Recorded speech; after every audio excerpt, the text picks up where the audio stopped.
On my recent trip to Paris, I spent an afternoon with a timed entry ticket to the Musée des Arts Décoratifs, which you enter on this side right here. You will see this grassy area. That is the entrance for ticketed. There's a street entrance, but it turns out that's for groups. This particular museum was a complete surprise for me, and what an unexpected gem of a place. I had never heard of it, and I added it kind of at the last minute, and also it became sort of my biggest disappointment on this trip, but I will explain that as we go. This museum is in the northwesternmost wing of the Louvre Palace. It holds a collection of over 1 million objects, although only a small portion of that is ever on display. This is the largest museum of decorative arts in Europe. It's absolutely amazing. It's like time traveling through everything from the medieval era right up through the current.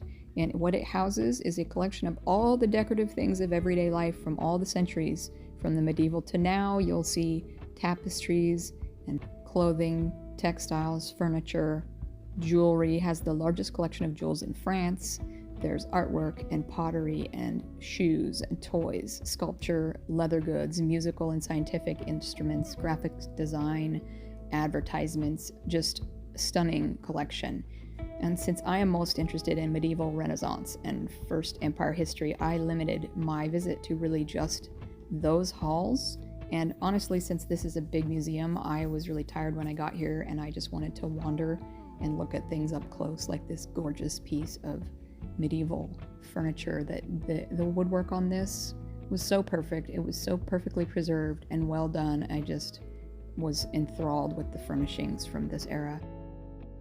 There are 12 departments to visit in this museum. It is arranged, 5 of them are arranged by century, and so you can start in the Middle Ages and then Renaissance and move through the 17th and 18th centuries and then on into the contemporary and modern collections. So I started where I wanted, which was the medieval and Renaissance, and then moved into 17th and 18th century, and the amazing inlaid furniture, just stunning pieces of craftsmanship to see here. However, mistakes were made.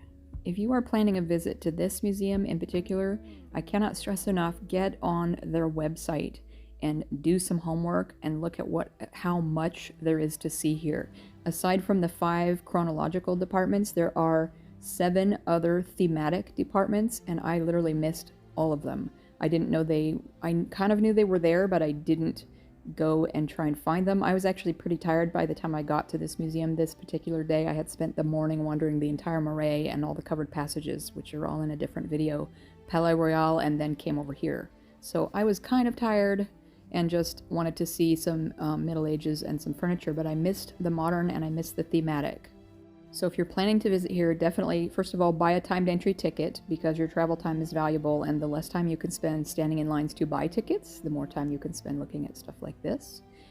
Buy it online, get there with your timed entry time period, go through security, and you just get in and wander.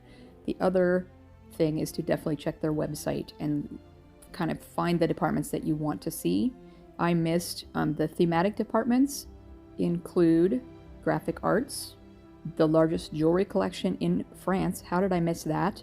There is a toy department. There is a textile department that has 150,000 works just in that department. They're not all on display. They actually have 2, if I understand it correctly, there are 2 special exhibits a year. Like recently they had a show that marked the anniversary of the founding of Christian Dior, so there would have been a bunch of the classic clothing and things.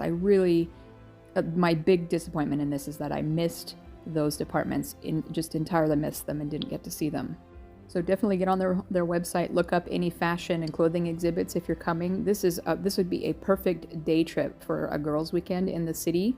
Also, if you're visiting here, plan a full day. This is a full day museum trip, and I would give it a full day, but make a note that as well as having hard to find restrooms, there is also a restaurant on site, but no cafe, and the restaurant is fairly high end. So plan an expensive lunch if you're going to take a break during your day. And if you're here in the spring of 2023 through April, they have a 1980s decade exhibit going on, which I missed literally just because I was too tired to go down there, and I should have. Instead, I sat down in a quiet corner and put my feet up and tried to plan my next move. After taking a quick break and being unsuccessful at finding a bathroom, I moved into a little bit of the contemporary and modern furnishings. Because it's arranged by century, so I did some of this, not all of it, as you can see. But I would rate this museum as having the potential to be one of my favorite museums ever. If I get the chance to go back, I want to make sure I see all of the departments I missed. So in general, I made mistakes because 1, I went here tired, and 2, I didn't actually even realize all the things that I missed. But now I have a reason to go back. So I hope you liked this quick trip and a little explanation of what to see at the Musée des Arts Décoratifs. Definitely add this to your next trip if you're coming. This is a gorgeous hidden gem of Paris. If you enjoyed this and you'd like to see where I went next on this trip, don't forget to subscribe. Thanks for watching, and I'll see you in the next video.